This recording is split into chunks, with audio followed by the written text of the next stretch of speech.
Првиот реферат со наслов нашата председателка ќе го изложи професор доктор Лидија Татуровска. Многу интересен е насловот, во духот на Благој Корубин, како и секогаш.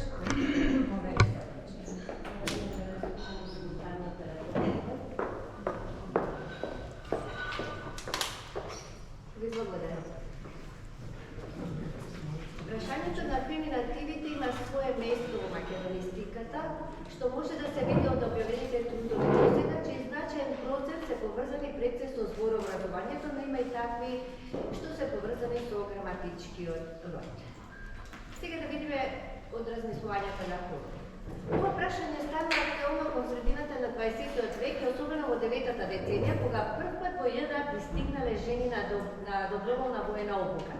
Па така Благој Корубин се зафаќа поинтензивно со појавата, како што вели тој, цитирам на едно актуелно прашање на денот, така да се каже, кое се однесува на една нова појава на нашиот општествен живот, односно наименувањето на таа појава. Повод за неговото размислување во статијата за маркираната употреба на граматичкиот род кај именките за лица е изразот жената војник, при што анализира. Во нашиот јазик има ред такви случаи кога именката со која се именува некоја професија, титула, некоја занимање, звање и слично е во машки род и кога се однесува на лица од женски пол, па ги наведува примерите. Тој е адвокат, таа е адвокат, тој е судија, таа е судија, професор, тој е професор, таа е професор и така натаму. И за куќу, како и во случајот тој е војник, но е и таа е војник, жена војник, би бил изразот во неутрална, стилска, необоена и прецизна употреба. Иако со заклучокот Корубин го искажува своето мислење, го нуди и решението војничка, но само во разговорниот стил. Во следното навраќање Корубин си го поставува прашањето: каков е карактерот, функцијата и статусот на таа именка, форма за женски род во јазикот, имајќи ја предвид именката председателка. Впрочем, во својот напис со наслов нашата председателка, веќе формата на женскиот род од именката председател, цитирам, која се однесувала на председателот на извршниот совет на собранието на СФРЈ Милка Планинц, затворен цитат, почнала да се употребува и надвор од разговорниот стил, односно се јавно двојство во печатот, еднаш председател, друг пат председателка. На прашањето дали може да се допусти именката председателка во јазикот на печатот, Корубин одговора потврдно со образложение, цитирам: ако се најде местото, ако тоа го дозволува ситуацијата и контекстот. Но сепак смета дека станува збор, цитирам, за стилска обоена моделна маркирана употреба.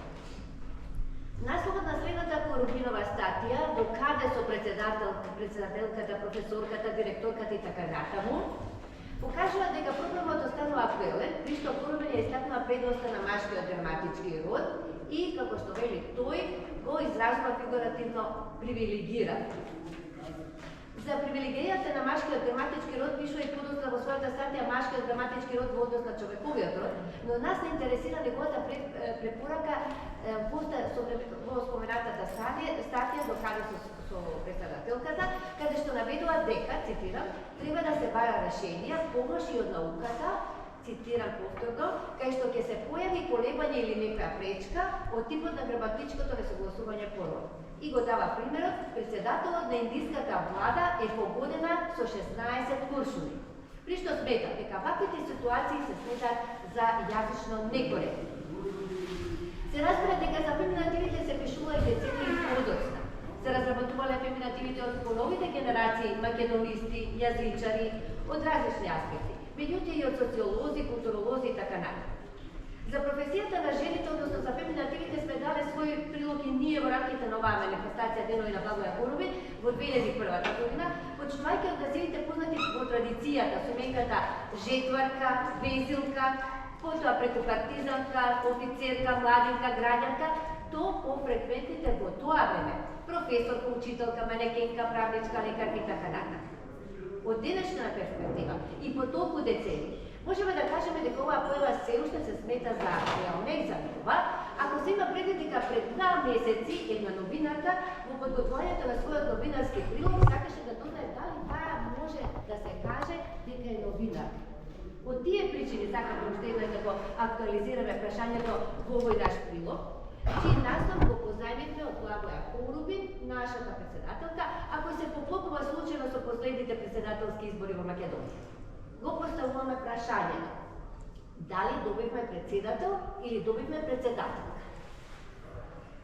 Ако го разлистаме дневниот печат, ќе ги забележиме примерите во кои се среќаваат именките, именските групи од типот новоизбраната председателка на Републиката, понатаму председателка на комисијата, следно има само председателка, новата председателка и така натаму. Ево уште еден пример, кога можам јас да станам председателка, можат сите жени, новоизбраната председателка, првата македонска председателка, за новата македонска председателка и така натаму. Од наведените примери може да се забележи дека именката председателка се среќава членувана, но и во именска група чија определба може да бидат придавките нов, новоизбран, македонски и разбира боженски. Она што паѓа во очи е именската група новата председателка. Во стилот на Корбин, овде ќе си го поставиме прашањето. Кога зборуваме за новата председателка, дали значи дека новата председателка која станала стара, односно не е веќе председателка, штом дошла новата? Оставам драмска тишина. Низ ексцепираниот материјал, иако се ретки примерите, во духот на Корбин се среќаваат и примери од типот првата жена председател на Македонија. Во следните примери, изјавам дека функцијата председател на Македонија, односно, тој е петиот пример, и 20-тиот, Силјана Стадавкова денеска ја преземе функцијата председателка на државата. Очигледно е дека иако стана збор за примери од печатот, во примерот под број 5 е пренесена изјавата која представува административен акт, а во примерот под 20, под број 20 стана збор за новинарска интерпретација. Во следниот пример може да се забележи дека се оди дотаму што покрај именката жена се употребува именката председателка, што сметаме дека представува тавтологија, 41 примерот. Значи, со самиот избор на функцијата, Силјана Стадавкова веќе влегува во историјата на Северна Македонија како прва жена председателка и врховна командантка. Значи, сега од друга страна и именската група врховен командант добива форма женски род.